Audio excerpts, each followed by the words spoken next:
Hi, our names are Anissa Thomas, Jaquan Pollard, and Tyler Hampton, and we created the Marine Debris Program.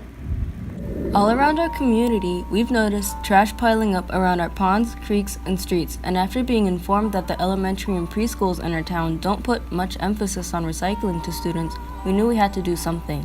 So we decided to create a program in which we not only educate children about marine debris, but also provide a hands-on experience where they can learn to reuse and repurpose by making crafts.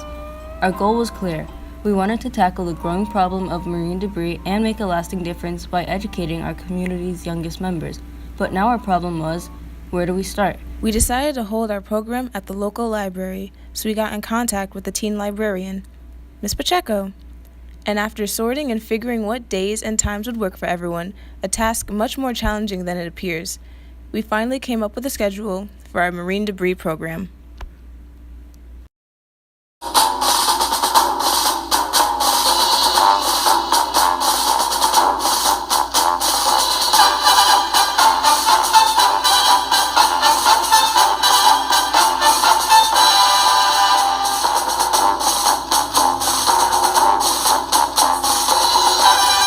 Of course, we had to advertise our program, so we created a flyer highlighting the details, what the program was, where, when, and who it was for. One of the biggest challenges during the process of this project was determining the locations that we would be advertising in. We attempted to reach out to elementary and preschools in our town, but upon receiving no reply, we decided to visit in person. We were able to advertise our program using flyers at one elementary school in our town. Our program and flyer were displayed on the library's website, as well as on the library teen section's Instagram page, and printed in the children's room. In addition to that, we hit the pavement and put up flyers around town. Every Monday after school, we report to the library to begin preparations for our meet that day. Before every library meet, we have to plan out what we're going to do that day. During every week leading up to our next library meet, we create the new topic of the day, figure out the best way to convey the information to young children, and plan out activities, games, crafts, and videos relating to the topic that would engage the children.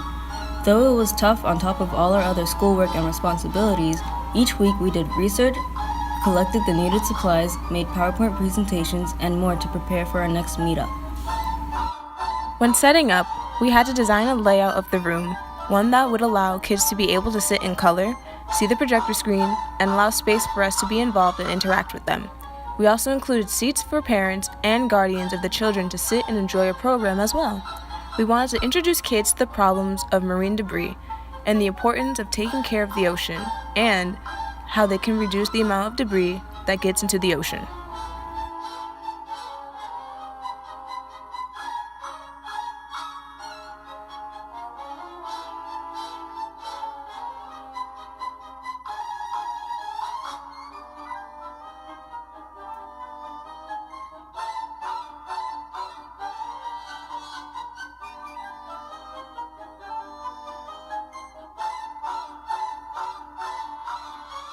Since we knew we would be dealing with children who are known to have short attention spans, high levels of energy, and difficulty understanding more complex topics, we came up with a series of activities for every meet that would work with those constraints. We start off every meet by having the children begin coloring pictures related to the ocean as soon as they walked in. We figured this would be the best way to make the children feel comfortable, introduce them to the general theme of the program, and to get them interested right away. After the initial gathering and introductions, each week we would have a different activity or presentation based on a topic for the children to do and take part in. For example, in our first meet, we went over the general term of what marine debris is. We showed the children real seashells, sea rocks, and driftwood, and items of marine debris, like plastic bottles and bags, to give them something tangible to hold their attention. We showed them a video that portrayed ocean animals in conditions of marine debris. Then we played a game where the kids used what they learned to sort items into an ocean box and a marine debris box. In a different meet where we discussed in depth what pollution and marine debris is and how it gets into the ocean, our group set up a series of activities and demonstrations. That day, we showed the kids a PowerPoint we made consisting of visuals and child-friendly videos that demonstrated the risk of waste entering our oceans. In addition to the PowerPoint, the children helped us build an interactive model that displayed the process of rain runoff using reused cardboard and old plastic bottles. We used toy fish to represent the sea animals and plastic beads to represent the pollution. We also utilized a water bottle to represent the rain that would wash the pollutions into nearby rivers, streams, or other bodies of water. The children were really entertained and fascinated by the demonstrations and what it all portrayed. During one of the last meets, we discussed the importance of reduce, reuse, and recycling. We showed them how they can make a difference by reusing objects they would normally throw away. To portray the idea in a way they would enjoy, we decided to have the kids make Shrinky Dinks art using reused plastic containers and cup telephones using reused plastic cups. It's never too early for people to learn about marine debris and the negative effect it has on our ocean environment. Young people are vital to helping keep our planet clean. The earlier we teach them, the more dedicated, motivated, and enthusiastic they'll be when it comes to taking care of our Earth. If you feel that your town needs to be made aware of the issues facing our oceans and environment, you too can make a partnership with your local library, school, or nature center.